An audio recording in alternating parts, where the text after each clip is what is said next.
wabarakatuh.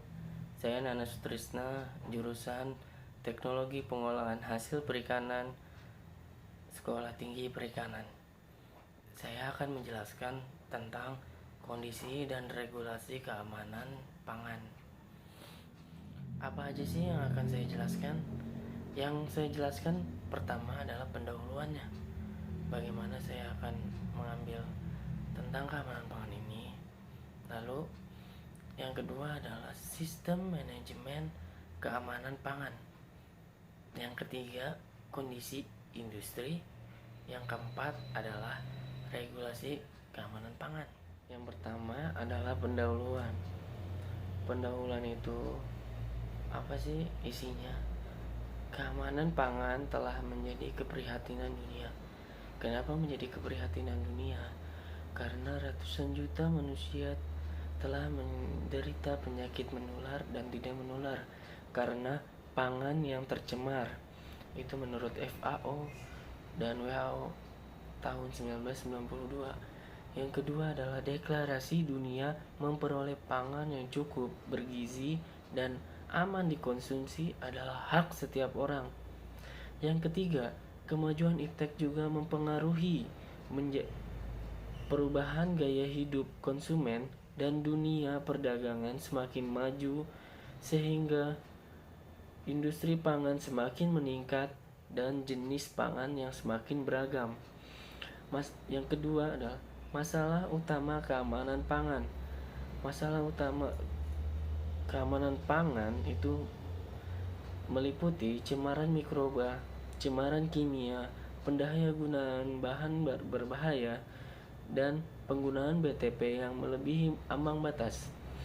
Yang ketiga, beragam jenis pangan yang beredar. Apa aja sih? Pangan segar, pangan siap saji, dan pangan olahan serta pangan jajanan. Tantangan apa sih yang kita hadapi? Cakupan area pengawasannya yang luas, jenis pangan yang beragam, terus terbatasnya tenaga pengawas dan penyuluh yang kompeten, lalu kurangnya pengetahuan dan atau kepedulian produsen terhadap keamanan pangan. Kedua adalah sistem manajemen keamanan pangan yang dibangun untuk menghadapi tantangan dan menangani masalah tersebut. Menurut WHO, tahun 1996, pangan yang aman untuk semua orang merupakan tanggung jawab bersama yang dilandasi komitmen keamanan pangan nasional, yaitu meliputi pemerintah, konsumen, dan industri atau perdagangan. Pemerintah itu apa aja sih tanggung jawabnya? Peraturan perundangan dan pelaksanaannya. Yang kedua adalah saran bagi industri atau perdagangan, memberikan pendidikan bagi konsumen, pengumpulan informasi dan penelitian, dan penyediaan jasa terkait dengan kesehatan. Konsumen, masyarakat terdidik dan berpengetahuan. Yang kedua adalah konsumen yang selektif dan waspada. Yang ketiga adalah cara penanganan yang aman di rumah. Yang keempat adalah partisipasi masyarakat. Yang kelima adalah kelompok konsumen yang aktif. Terus untuk industri atau perdagangan, yang pertama adalah cara penanganan yang baik oleh produsen, jaminan mutu dan pengawasan pangan olahan, pengolahan dan teknologi yang tepat, manajer dan pengolah pangan yang terlatih. Yang kelima adalah label informatif dan pendidikan konsumen. Kerangka infrastruktur pengawasan dan regulasi pangan. Yang pertama adalah legislasi pangan. Undang-Undang Pangan, Undang-Undang Nomor 7 Tahun 96 tentang Pangan. Lalu ada Undang-Undang Nomor 8 Tahun 99 tentang Perlindungan Konsumen. Lalu ada Peraturan Pemerintah Nomor 69 Tahun 99 tentang Pelabelan dan Perikanan Pangan. Lalu ada Peraturan Pemerintah Nomor 28 Tahun 2004 tentang Keamanan Mutu dan Gizi Pangan. Yang kedua ada Manajemen Pengawasan Pangan. yang berupa sistem satu lembaga, sistem multi lembaga, sistem terpadu. Yang ketiga ada kegiatan inspeksi. Inspeksi sarana pengolahan pangan, inspeksi distributor, inspeksi peritel, inspeksi ekspor dan impornya. Yang keempat adalah pelayanan laboratorium. Laboratoriumnya didukung oleh Balai POM. Lalu yang kelima ada informasi, edukasi, komunikasi, dan pelabelan. Kontrol atau pengawasan yang harus dilakukan yaitu pengendalian, pemeriksaan, inspeksi itu bila dilakukan sebelum produknya beredar itu adalah kontrol pencegahan, dan bila dilakukan setelah produk yang beredar itu namanya penegakan hukum. Penegakan hukum itu ada seperti penyelidikan, terus penyidikan, dan penindakan secara hukum. Pengaturan, pembinaan, dan pengawasan pangan from farm to the table, yaitu pertama prinsipnya adalah dari produksi prapanen itu melalui ke produksi pasca panen. Setelah di pasca panen itu pangan segar tersebut bisa langsung dikonsumsi atau menjadi bahan baku pengolahan. Nah, pangan segar tersebut itu bisa dari impor ataupun kita bisa langsung mengekspornya. Nah, yang bahan baku pengolahan tersebut itu akan diolah menjadi pangan olahan. Pangan olahan tersebut bisa dari impor ataupun kita mengekspornya sebelum didistribusi ke retail dan produksi pangan siap saji. Retail ini bisa menjualnya lagi ke produksi pangan siap saji ataupun sebaliknya, produksi pangan siap saji bisa menjual ke retail sebelum pangan segar, pangan olahan, dan pangan siap saji tersebut diedarkan ke konsumen. Untuk membantu terjaminnya keamanan pangan di seluruh mata rantai pangan, pemerintah menetapkan pedoman cara yang baik atau good practice. Apa sih prinsipnya? Cara budidaya yang baik itu melalui cara produksi pangan segar yang baik. Lalu pangan segar yang dihasilkan itu ada yang bisa langsung dikonsumsi, ada yang menjadi bahan baku pengolahan. Yang jadi bahan baku pengolahan itu harus diproduksi oleh pangan olahan yang baik sehingga menjadi pangan olahan.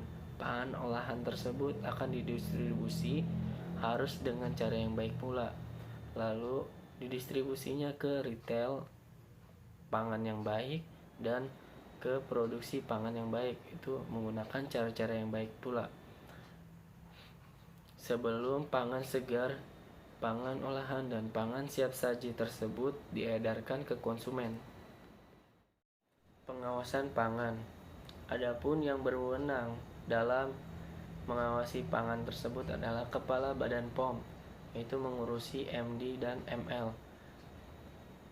Kemudian Bupati atau Wali Kota, dia mengurusi produk olahan industri rumah tangga. Prinsipnya itu bagaimana? Produksi prapanen itu melalui produksi pasca panen. Kemudian hasilnya adalah pangan segar. Pangan segar tersebut langsung diperiksa oleh tim pengawas. Bila lolos, maka pangan itu ada yang langsung dikonsumsi ataupun menjadi bahan baku pengolahan. Bila yang menjadi bahan baku pengolahan, maka akan diolah dan menjadi pangan olahan. Yang pangan olahan tersebut akan diperiksa kembali. Pangan olahan untuk perdagangan dan kemasan eceran sebelum diedarkan wajib memiliki surat persetujuan pendaftaran. Lalu dikecualikan pangan olahan yang diproduksi oleh industri rumah tangga, tetapi wajib memiliki sertifikat produksi pangan atau pemeriksaan dalam hal terkait dugaan terjadinya pelanggaran hukum di bidang pangan. Itu pangan diedarkan itu akan diperiksa dulu sama siapa sih yang berwenang, itu yaitu gubernur dan atau bupati atau wali kota yang berwenang mengawasi pangan segar. Terus Kepala Badan POM itu berwenang untuk mengawasi pangan olahan MD dan ML. bupati atau wali kota itu pangan olahan IRT. Terus bupati atau wali kota itu kepada pangan siap saji. Pendahuluan, yang kedua adalah sistem keamanan pangan, yang ketiga di sini akan menjelaskan tentang kondisi sarana industri. Apa aja sih data keamanan? Yang pertama, post market control. Itu meliputi sarana produksi, sarana distribusi, dan hasil uji sampel. Yang keempat adalah regulasi keamanan pangan, yaitu berupa undang-undangnya yang tercantum. Di sini ada Undang-Undang RI Nomor 7 Tahun 96 tentang pangan yang bertujuan pengaturan, pembinaan, dan pengawasan pangan yang diatur di pasal 3, sehingga terjaminnya mutu dan keamanan pangan. Terus tersedianya pangan yang memenuhi persyaratan keamanan, mutu, dan gizi bagi kepentingan kesehatan pangan. Lalu terciptanya perdagangan pangan yang jujur dan bertanggung jawab. Lalu terwujudnya tingkat kecukupan pangan dengan harga yang wajar dan terjangkau sesuai dengan kebutuhan masyarakat. Lalu ada Undang-Undang Nomor 7 Tahun 96 tentang pangan yang memuat keamanan pangan, mutu dan gizi pangan, label dan iklan pangan, pemasukan dan pengeluaran pangan ke dalam dan dari luar wilayah Indonesia, tanggung jawab industri pangan, ketahanan pangan, peran serta masyarakat, dan pengawasan. Lalu ada Undang-Undang Republik Indonesia Nomor 36 Tahun 2009 tentang kesehatan yang dijelaskan mengenai regulasi keamanan pangan pada pasal 109, 110, dan 111. Lalu ada Peraturan Pemerintah Nomor 28 Tahun 2004 tentang keamanan, mutu, gizi dan gizi pangan yang memuat keamanan pangan, sanitasi, BTP, pangan produk rekayasa genetika, iradiasi pangan, keamanan pangan, radiasi mutu pangan, dan pemeriksaan laboratorium, pangan yang tercemar, mutu dan gizi pangan, mutu pangan, sertifikasi mutu pangan, lalu ada gizi pangan. Lalu ada Peraturan Permenkes Nomor 722 garing Menkes garing Per garing 9 garing 88 tentang bahan tambahan makanan.